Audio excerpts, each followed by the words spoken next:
گیلان خوشگله خوشگله جانو گله سر به تا پا گل سنبول از همه جا بهتره. بریم با هم یک کاکای خوشمزه درست کنیم. شیرینی گیلانی بدون نیاز به فر و همزم، بافتش هم همینقدر پوک و نرمه.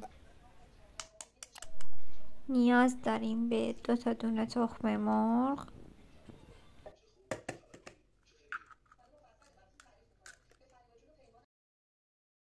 دارچین و پودر هل از هر طعم دهنده دیگه مثل زنجبیل، زیره، گلاب، وانیل که دوست داشتین میتونید استفاده کنید. من ترکیب این دوتا رو از بقیه بیشتر دوست دارم.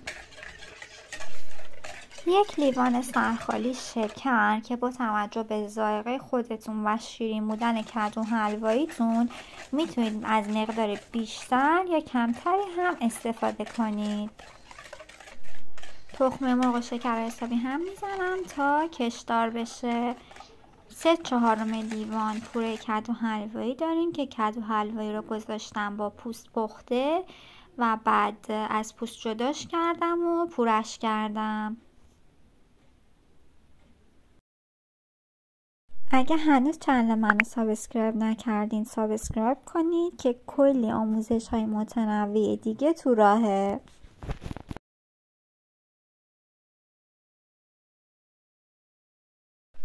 نصف لیوان شیر هم میذارم تا مخلوط بشن و بعد 2 تا قاشق ماست بهش اضافه میکنم. شما میتونید فقط از ماست یا فقط از شیر استفاده کنید. 3/4 لیوان ماست یا 3/4 لیوان شیر، ولی ترکیب این دوتا بافت بهتری به کاکامون میده.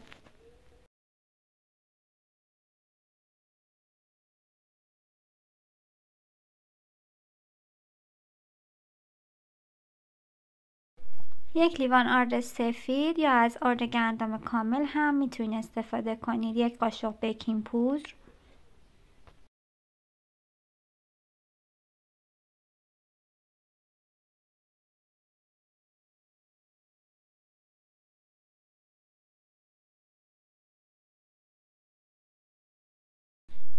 نصف لیوان هم آرد برنج. کاکا مخلوطی از آرد برنج و آرد گندمه که تو دستورهای متفاوت از نسبت متفاوتی استفاده میکنن، ولی من 1 لیوان آرد گندم و نصف لیوان آرد برنج به نظرم ترکیب مناسبیه.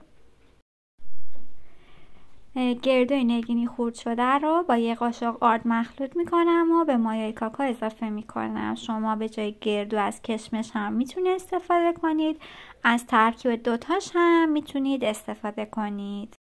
مایه کاکا آماده است، میتونید بهش استراحت بدین یا مثل من اگر عجله دارین در جا سرخش کنید. تابه رو چرب کردم، با قاشق ازش برداشتم و تو ماهیتابه ریختم. من تو تابه گریل درست کردم که روغن کمتری مصرف بشه. شما میتونید تو تابه معمولی هم حسابی روغن بریزید و سرخش کنید.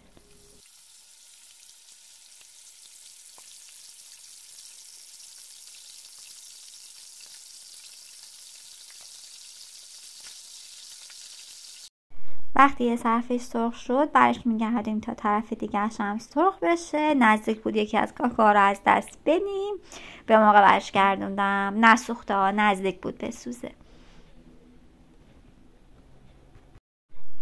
وقتی سمت دیگه کاکا هم سرخ شد شیرینی خوشمزه‌مون به همین راحتی آماده است. حتما به این روش امتحان کنید، مطمئنم که خوشتون میاد.